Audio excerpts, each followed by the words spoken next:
is something deeply powerful about the way we choose to believe. It's invisible, but it determines almost everything we do. You see it every day in how someone walks into a room, how they shake your hand, how they speak about a challenge they're facing.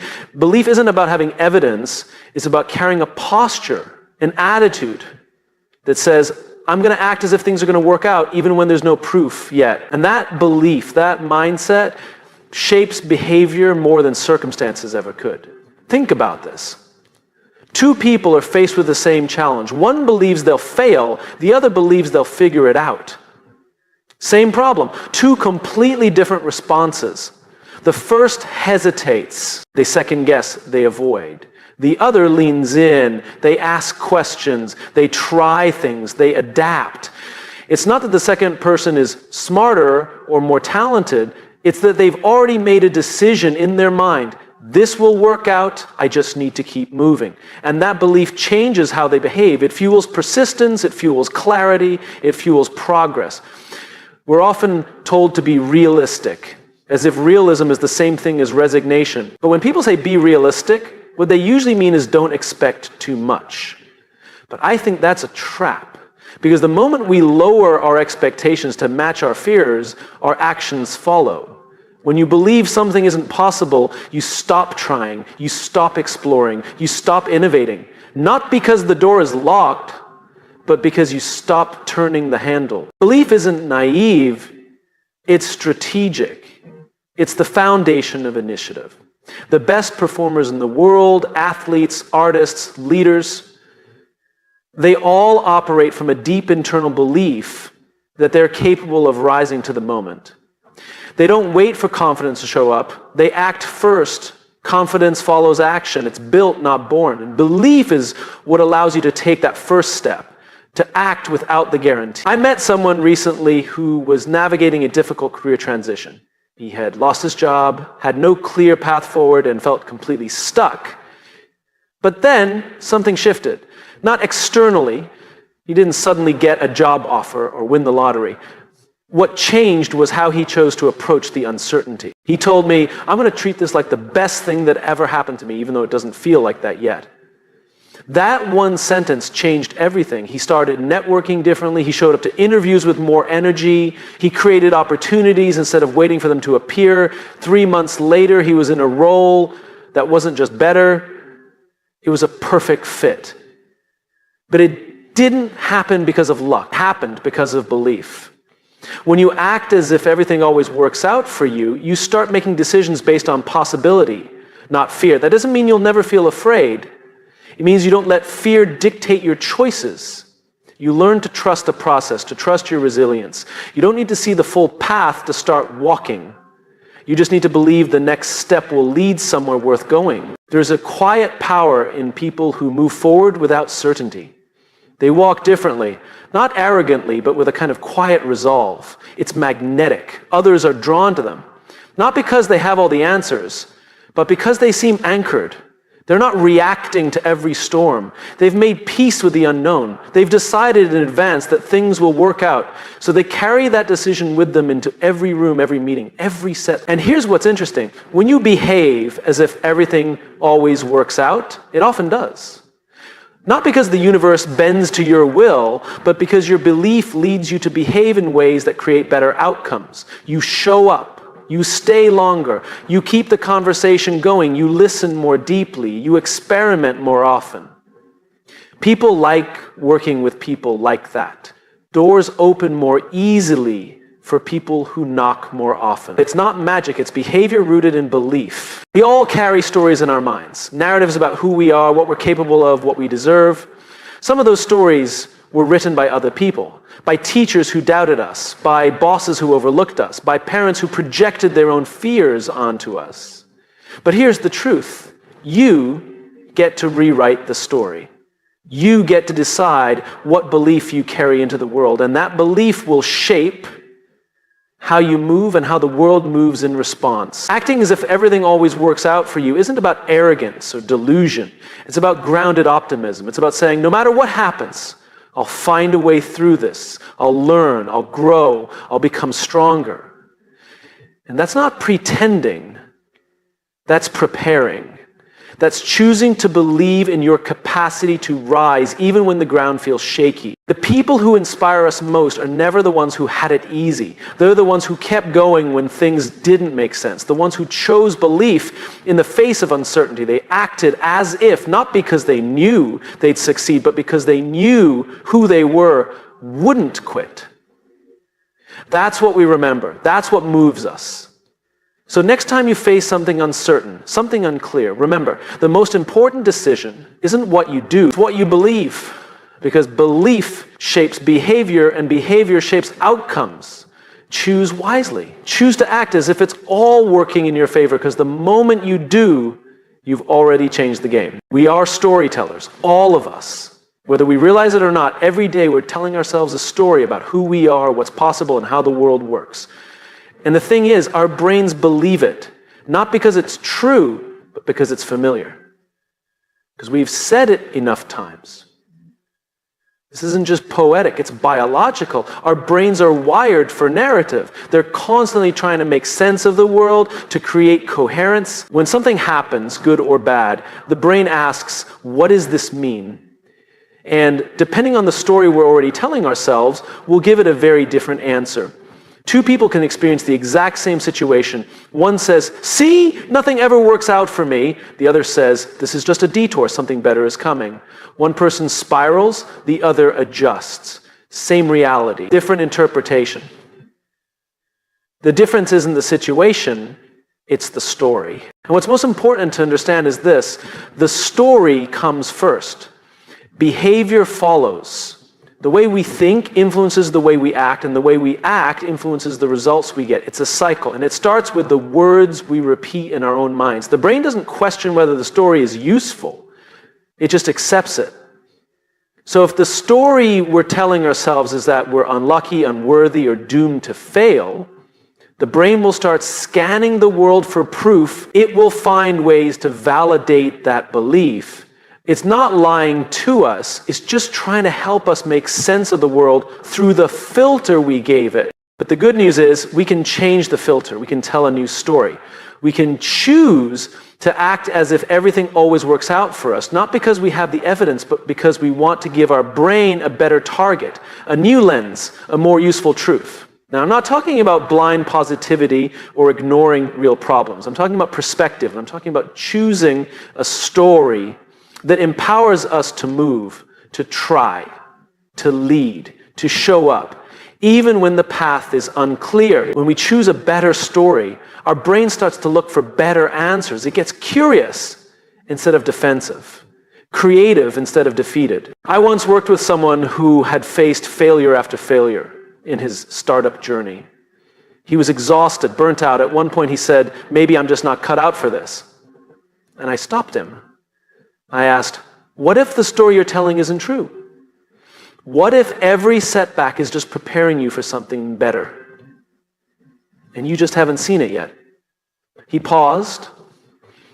That one question reframed everything. He didn't suddenly succeed overnight, but he began to show up differently. He asked better questions. He saw every challenge as part of the process, not a signal to quit. 6 months later, his third attempt caught traction. Not because he got smarter, but because he started telling a different story. One where failure wasn't final, one where everything was working for him, not against him. The brain believes the voice it hears most often. And that voice is usually our own. The way we talk to ourselves becomes the soundtrack of our lives.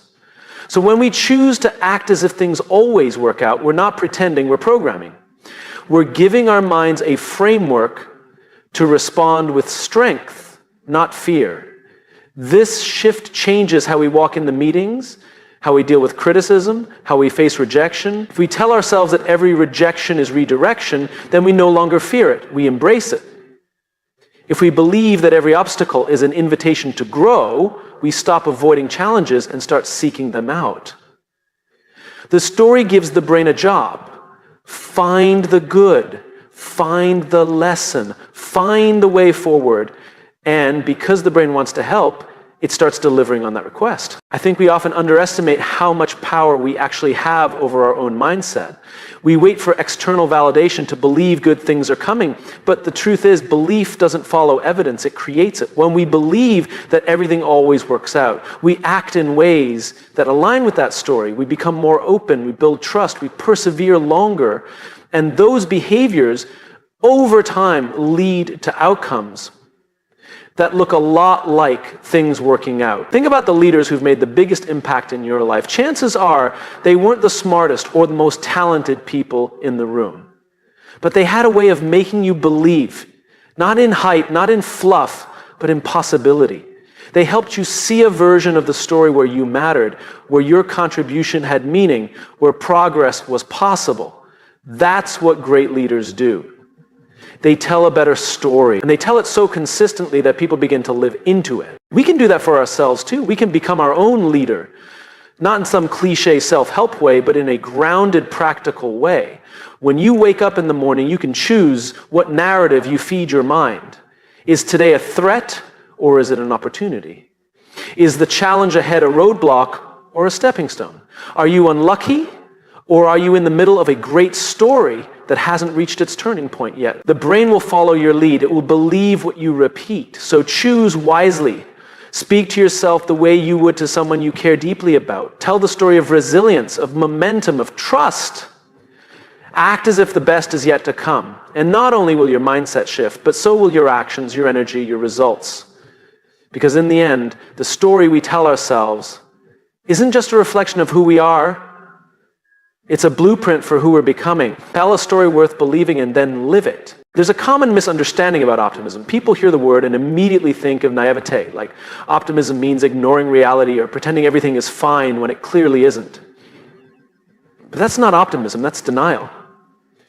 Real optimism is not about avoiding the hard things, it's about choosing how we face them. It's not wishful thinking, it's disciplined thinking. It's a choice to see what's possible, even when what's in front of you feels impossible. Discipline is the key word. Optimism is a practice, a mindset we commit to. And like anything worth doing, it takes effort, it takes intention, it takes work. Because the truth is, pessimism is easy. Cynicism is easy. Doubt comes naturally. The world constantly gives us reasons to believe things are falling apart, that we're running out of time, out of chances, out of hope. But optimism, that's something you have to choose, and you have to keep choosing it, especially when it's hardest. You can't just wait to feel optimistic. That's like waiting to feel strong before you go to the gym. It doesn't work that way. You build strength by showing up. You build optimism the same way, by training your mind to search for hope, to search for solutions, to stay grounded in the belief that there's always another step forward, even if it's small, even if it's messy, even if it doesn't look like progress yet. I've met leaders who carry this kind of optimism like armor. They walk into tough situations, not with arrogance or false cheer, but with a calm presence that says, we'll figure this out, we've got this. That kind of leadership creates stability. People gravitate toward it, not because the leader has all the answers, but because they bring a sense of direction, of belief. That's the power of disciplined optimism. It gives people something to hold on to. It starts with a simple but powerful question. What's the most generous interpretation of this moment? What's the most hopeful version of what's happening? When everything feels like it's falling apart, ask yourself, what could this be teaching me? What might this be preparing me for? It's not about pretending things are easy. It's about finding meaning in the hard. That's the heart of optimism. It's choosing purpose over panic. People who act as if everything always works out for them are not blind to difficulty. They've just trained themselves to hold two truths at once, that things are hard and that things are still moving forward, that setbacks sting and that they still carry value, that they may not be where they want to be yet and that they're still on the right path. That duality takes discipline. It takes emotional maturity and it takes daily practice. Think about the difference between someone who sees a failure as the end versus someone who sees it as feedback. The second person isn't immune to disappointment. They just choose to use it. They say, this didn't go the way I wanted, but what does it make possible now? Now, mindset doesn't happen automatically. It's built, And the more you use it, the stronger it gets. We live in a culture that celebrates results, but real growth happens in the middle, in the unknown, in the waiting, in the not yet. And it's in those moments that optimism becomes either a lifeline or a liability. The kind that says, I'll only believe when I see proof, will collapse under pressure. But the kind that says, I'll keep showing up even when it's unclear, that's the kind that lasts. That's the kind that leads. Some people think optimism is soft, but I believe it's one of the toughest stances you can take. It's refusing to let your spirit be shaped by fear. It's standing in uncertainty and saying, I don't know how, but I know we'll make it through. That's not weak, that's courageous. And here's the truth, optimism doesn't guarantee that everything will work out exactly the way you want. But it guarantees that you'll be ready when it does. It puts you in motion. It keeps you open. It keeps you resourceful. It gives you a reason to keep trying when others have stopped. It keeps you in the game. I once heard someone say, hope is not a strategy. I disagree. Hope is where strategy begins. Hope gives birth to action. Without hope, there's no reason to plan, to solve, to try. Optimism lights the fuse. It says this is worth pursuing. And when we act from that place, we do better work. We collaborate better. We think more creatively. We bounce back faster. We become more resilient. Not because we're avoiding the pain, but because we're refusing to be defined by it. When you act as if everything always works out for you, what you're really doing is choosing disciplined optimism. You're saying, I know things won't be perfect, but I trust myself to learn. I trust myself to learn. I trust that the future holds more than what I can see today. And that mindset changes everything. Not instantly, but steadily. It doesn't mean you won't have moments of doubt. Of course you will. We all do. But optimism isn't the absence of doubt. It's what you return to after doubt. It's the home base, the anchor, the mindset you recalibrate to when the winds of uncertainty blow hard. And when you hold that space for yourself, for your team, for your future, you become the kind of person others want to follow. Not because you paint a perfect picture, but because you offer a believable future. A future built on effort, on values, on resilience, on trust. So when you're tempted to give in to discouragement, remember this. Optimism is not about ignoring the dark. It's about choosing to light a candle anyway. It's the quiet, consistent discipline of saying, we are not done yet. There's still something here. There's still something worth building. That discipline, that posture, that mindset is what turns ordinary people into extraordinary leaders. Not because they never fall, but because they never stop believing in the rise. There's a moment before every decision where we hesitate. We wait for clarity. We wait for signs. We wait until we feel ready. But here's the truth. Clarity rarely comes before action. Confidence doesn't either. We like to think we need evidence before we move, but in reality, we often need to move before we find the evidence. The path reveals itself through motion. Action creates evidence. We all want certainty. It's human. We want to know how things will play out before we invest our energy, our time, our heart. But in most of life, certainty isn't a starting point, it's an outcome. And it only shows up after we've already taken steps into the unknown. There's this idea that belief is something we must have before we act, that we must believe in ourselves completely before we try something new, before we speak up, before we lead. But that's backwards. Belief grows from action. Each step forward, no matter how small, gives us something real to stand on, something to learn from, something that says, you're doing it, keep going.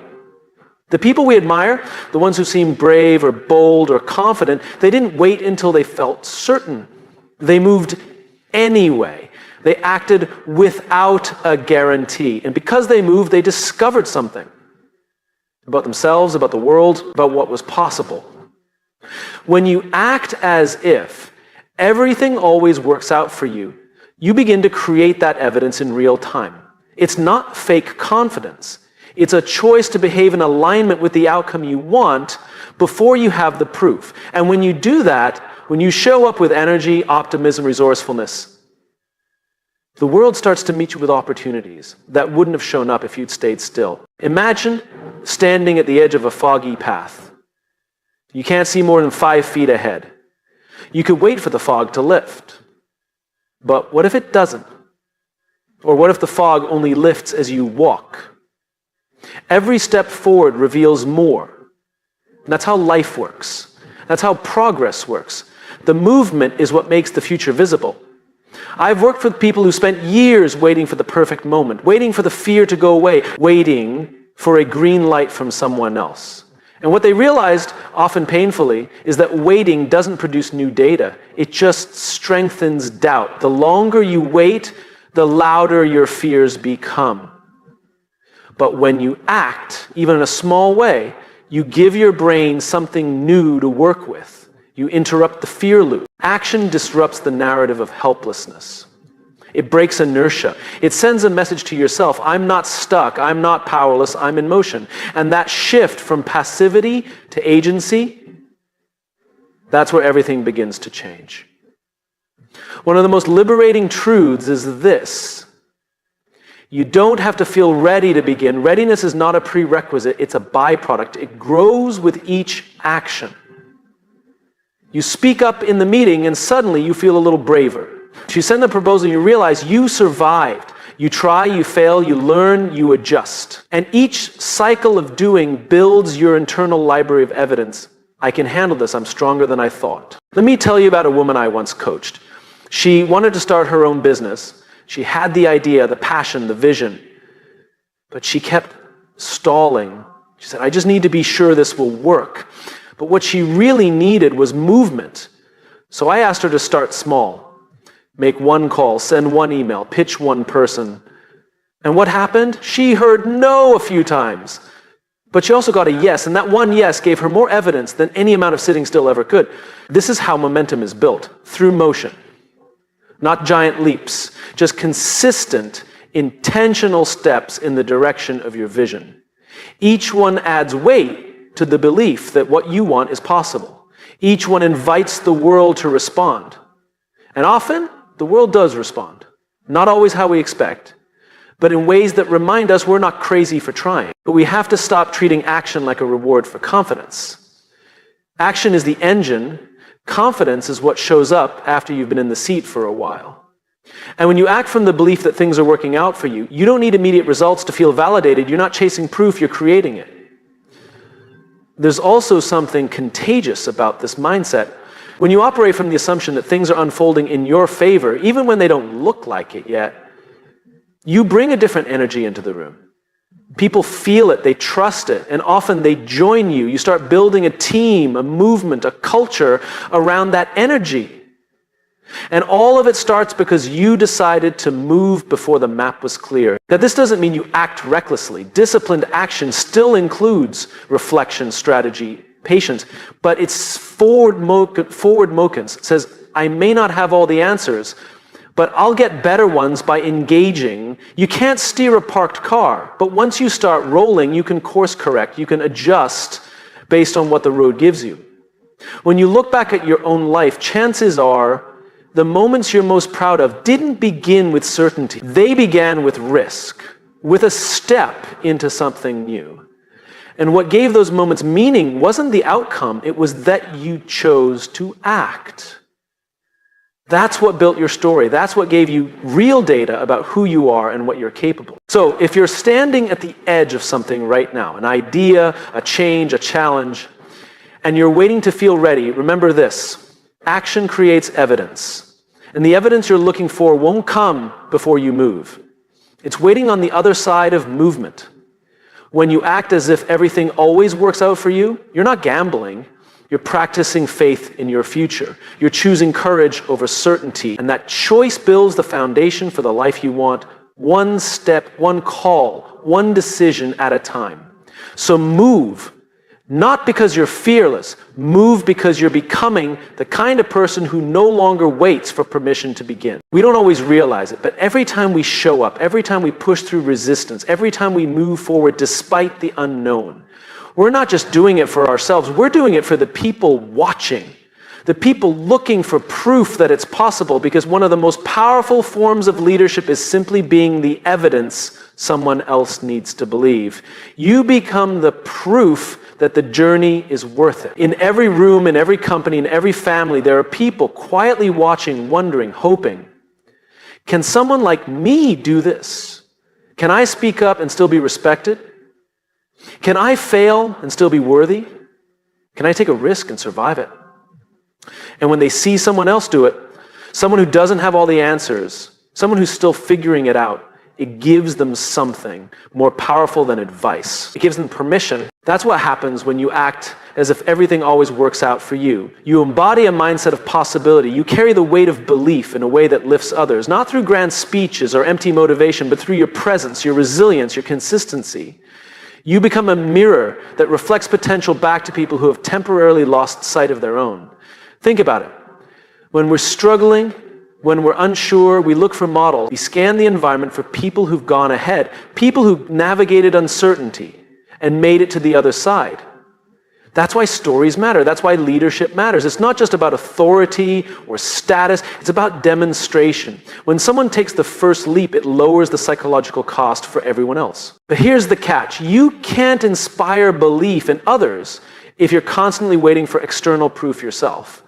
True leadership begins with the decision to become your own evidence, to act in alignment with what you believe before you have all the results, to hold space for possibility even when the outcome is unclear. When you do that, you create an atmosphere of trust. And trust is the soil where growth begins. I once worked with a leader who inherited a broken team. Morale was low, results were inconsistent. No one really believed things could improve.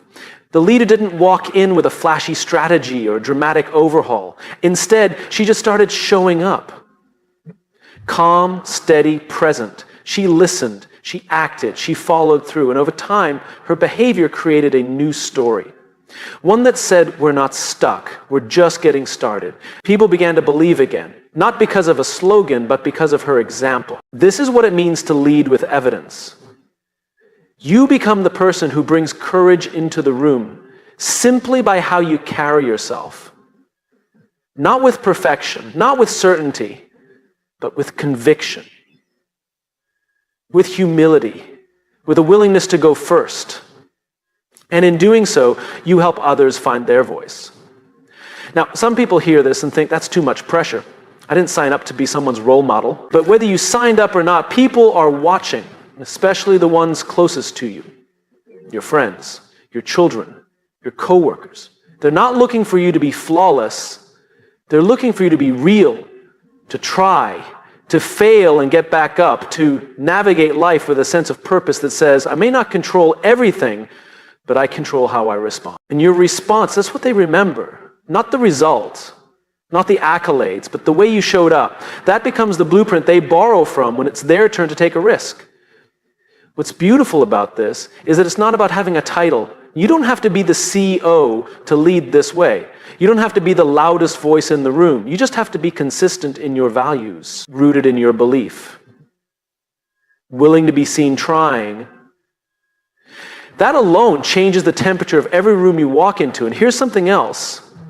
When you live like you are the evidence that everything always works out, you develop a kind of quiet authority. People lean in, they ask questions, they trust you, not because you have all the answers, but because you've clearly wrestled with the question. Because you're not pretending, you're practicing. And that practice is magnetic. We don't talk enough about the weight of unseen leadership. The kind that doesn't get applause. The kind that happens in the conversations no one hears. The late nights, the doubts, the private moments where you choose to believe again. That's the kind of leadership that shapes culture. That's the kind that builds trust that lasts. Because eventually, someone will come to you, maybe years later, and say, I watched you. I saw how you handled that moment, and it gave me the courage to do the same. And you'll realize that your discipline, your mindset, your resilience, it didn't just serve you, it lit the way for someone else. So ask yourself, what kind of evidence am I becoming? What story does my life tell? What permission do I give others by the way I live, work, lead, and show up? Because the truth is, whether you realize it or not, You are becoming someone's reason to believe. You are shaping what others think is possible. And when you choose to live from the assumption that things are working in your favor, even through the mess, even through the waiting, you bring hope into places that desperately need it. That's not about ego. It's about service. It's about responsibility. And it's about legacy. The way you live becomes part of someone else's story. So keep showing up. Keep believing. Keep building. Not just for your goals, but for everyone who's still learning how to believe again. You are not just creating results. You're creating ripple effects. And that ripple, that impact, begins the moment you decide to be the evidence you once needed yourself.